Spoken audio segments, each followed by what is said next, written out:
Hello and welcome to this physics induction lesson. I am Mr. Milne, and what we'll be looking at in this lesson are some of the skills and concepts that you need to be familiar with for A-level physics, particularly the resolving forces topic. As you will have hopefully noticed from GCSE physics, it is a highly mathematical subject. For A-level physics, you're expected to be able to apply any of the GCSE maths knowledge you have to any of the physics problems. There are some additional mathematical concepts that we'll be looking at, but not immediately. One of the important concepts that we'll be looking at to begin with is vectors, both in the sense that we've looked at them in GCSE physics and a little bit more detail, bringing in some trigonometry from GCSE maths.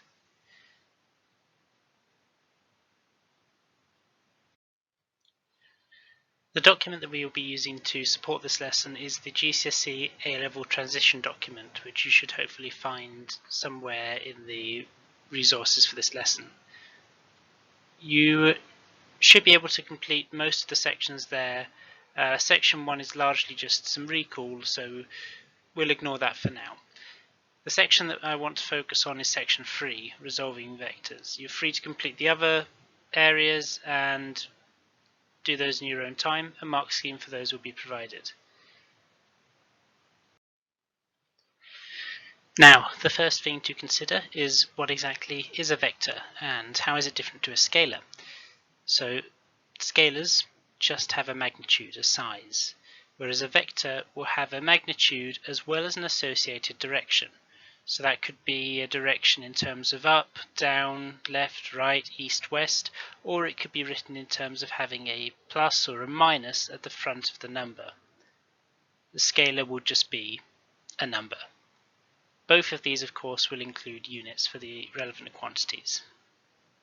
What I want you to do now is to attempt to complete questions 1 and 2 below, and on the next page we'll have the solution. So, some of these are quite easy to identify.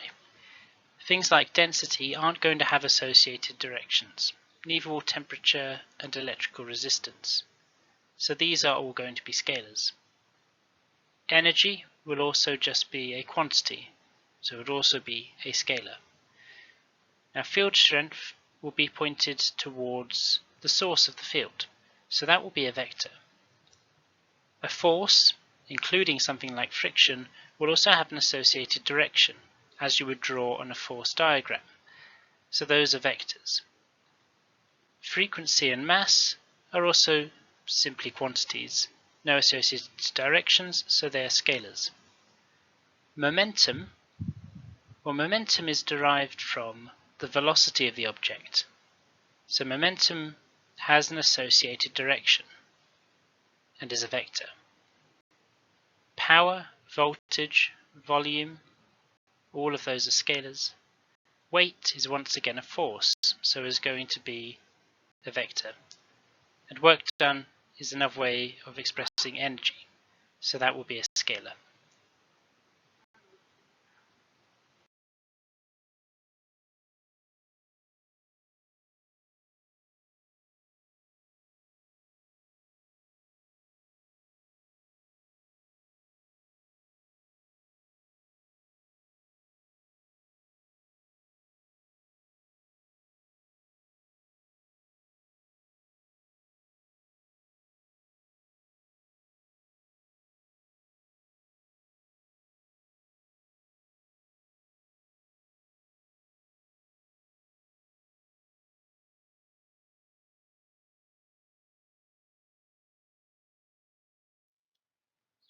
For question 2, for each of these quantities, all we have to do is identify whether or not there is something there that will specify a direction.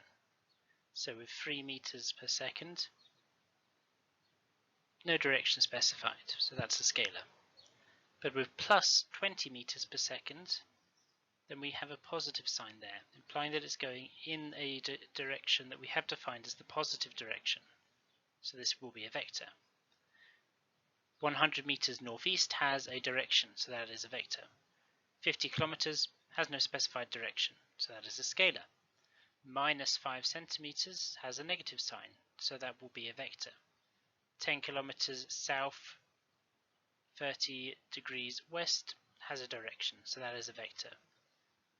3 times 10 to the 8 meters per second upwards has an associated direction, so that is also a vector.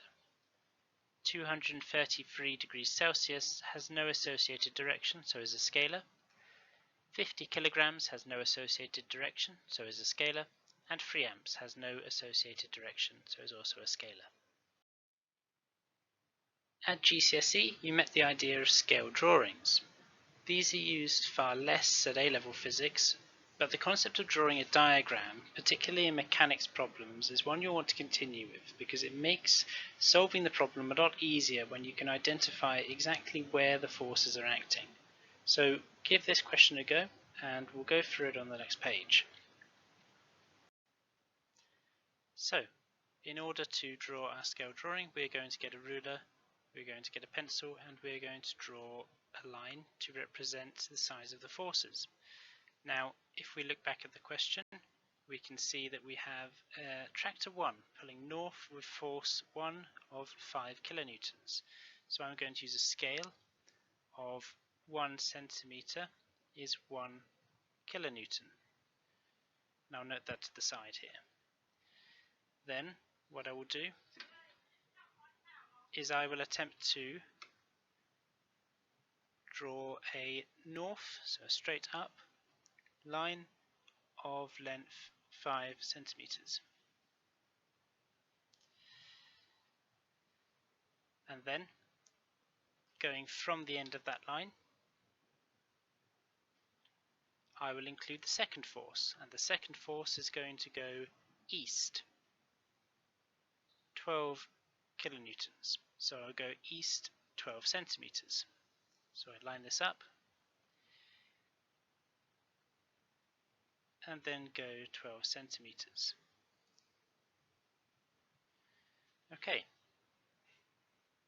To now get a resultant force, what I need to do is go from the start of the first force to the end of the last force.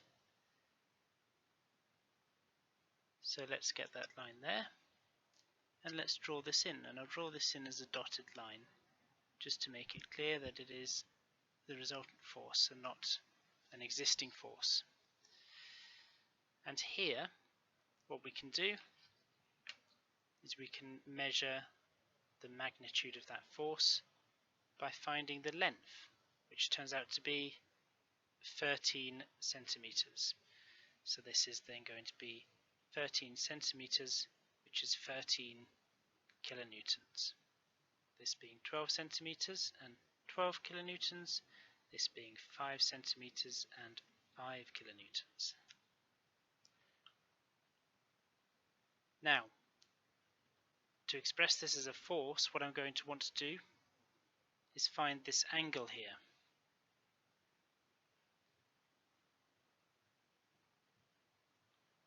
And to do this, what I could use is a protractor.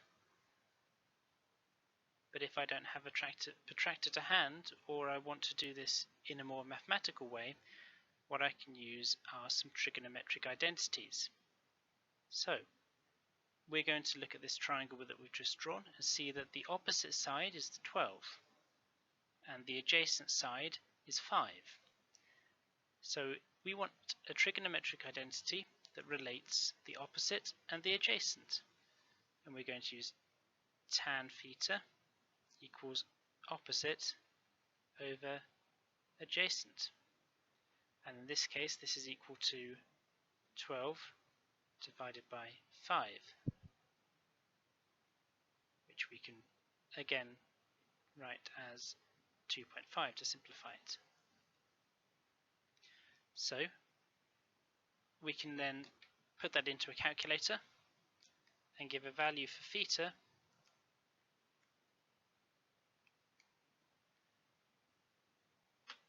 of 67 degrees. So the final answer here, our resultant force, resultant force of 13 kilonewtons at a bearing of 067 degrees.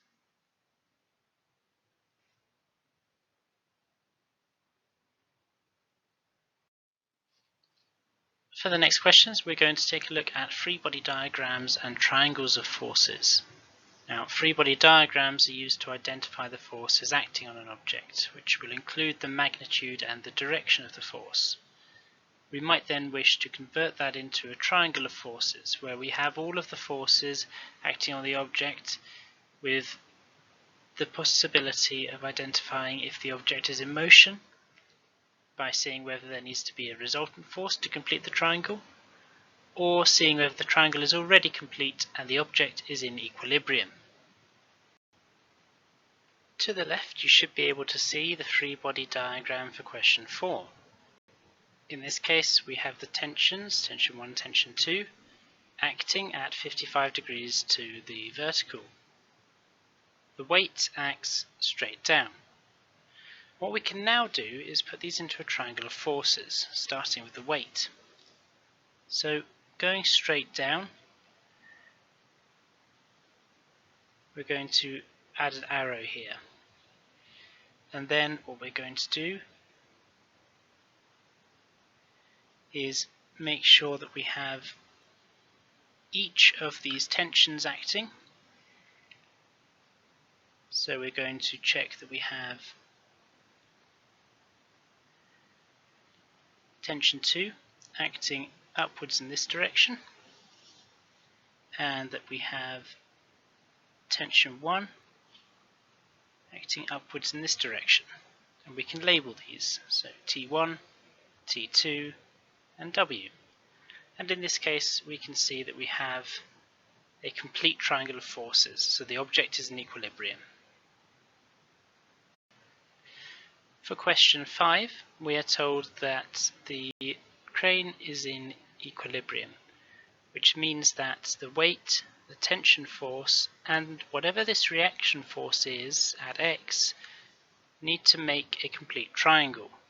So what we can do with this is draw the weight acting directly down and use this to try to identify the direction that the reaction force is acting in. So we can then add on the tension, and we're following these arrows going from the tip to the tail of the next one. So the tail of the next force has to be here, and it has to reach the tail of the weight, and this is P. So we can identify that because the weight acts directly down and the tension acts in this direction, that reaction force is going to be acting in this direction here. Finally, we want to combine our knowledge so far in order to determine the size of some resultant forces. And we're going to do this by using a combination of the diagrams that we have been drawing and some simple trigonometry. So try these questions, and the solutions to these will be on the next few pages. The first step in question 6 is to redraw the free body diagram as a triangle of forces. So let's do that to begin with. We want to make sure that we draw this to scale, so I'm going to use a scale here of 1 centimeter is 1 Newton, and note that down. Now we're going to start with the force F that's going in this direction.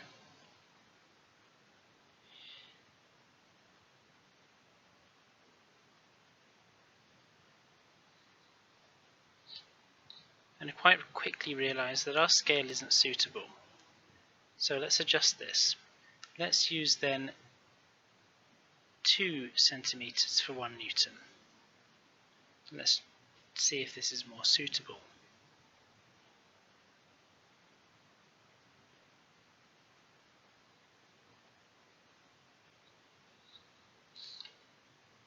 So we've got our force F here, and it's going to the right. Now let's have our force W acting down, and we're replacing it from this free body diagram into a triangle of forces, and now making it go from the tip of force F to the tail of force W, and acting downwards. So this is downwards, this is 4 centimeters, which is 2 newtons, this is 3 centimeters, which is 1.5 newtons. The final step then is to draw in our force T, which goes here. And this angle here to the vertical is our unknown angle alpha. So we can measure the size of force T here and see that it is about 5.2 centimeters, which in our scaling would be 2.6 newtons. Now what I want to do here is to check whether that looks correct, and we're going to use Pythagoras here. So if I take this hypotenuse, c squared should be equal to a squared plus b squared, in which case we have 1.5 squared plus 2.0 squared, which when we put it into a calculator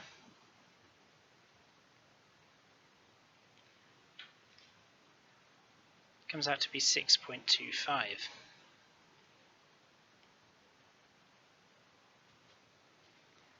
Square rooting that gives us an answer of 2.5 newtons.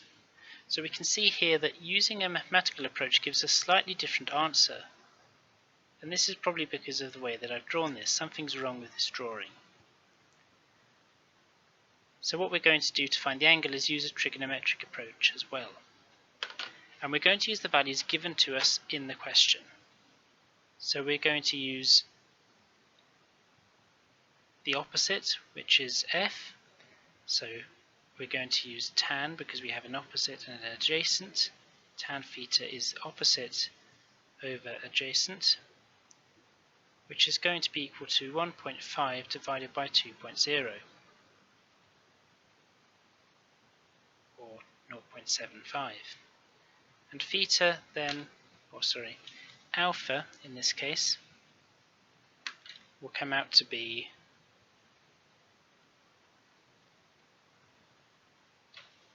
37 degrees. So what we're going to do at this point onwards is basically ignore the scale drawings, because if we can work with trigonometry in this way, we're going to get a better answer. So we're going to say that T is equal to 2.5 newtons and alpha is equal to 37 degrees.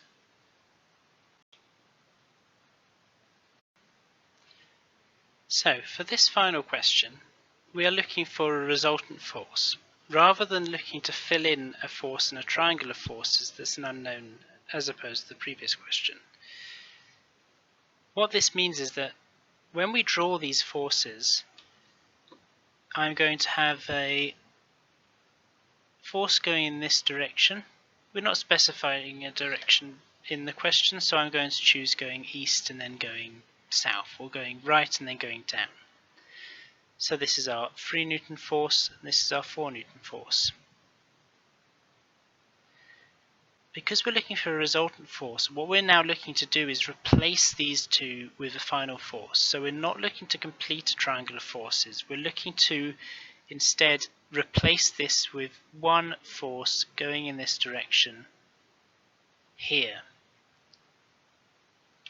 Now, we can measure this, and if I've done this correctly, with my normal scale of 1 Newton is 1 centimeter, this should be 5 centimeters and 5 newtons. And we can do this using a bit of Pythagoras with a very common Pythagorean triple, with this being a 3, 4, 5.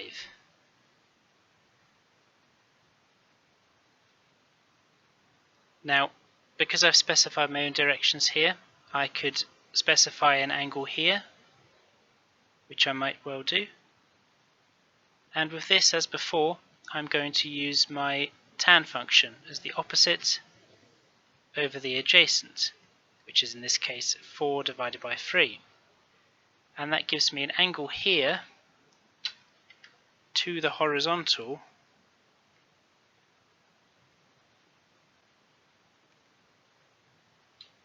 of 53 degrees.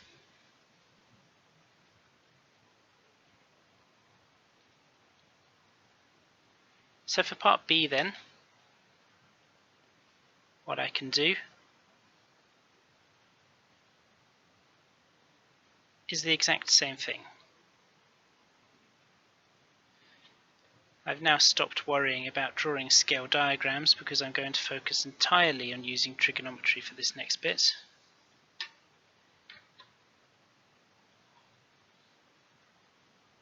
And I'm looking for this force over here. So I know that these aren't going to be to scale at this point because these are practically the same size, and this one should definitely be double this one. So let's do this again with a bit of Pythagoras. We've got 5 squared plus 12 squared to give us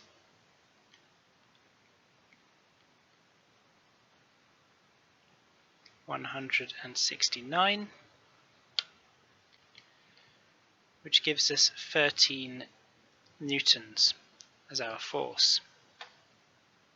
And once again, I'm going to identify arbitrarily this angle here, because I want an angle my force is acting at.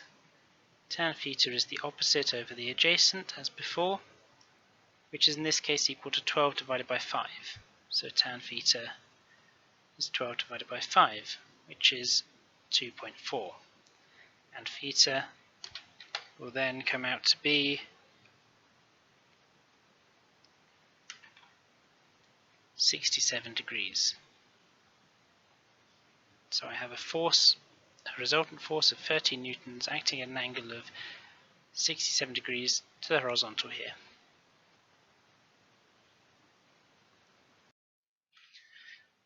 This marks the end of the presentation. Hopefully you've been able to follow what we've been doing, and it should have given you an idea of the difference between physics, GCSE and A-level, mainly with respect to the reliance that we have on maths at A-level.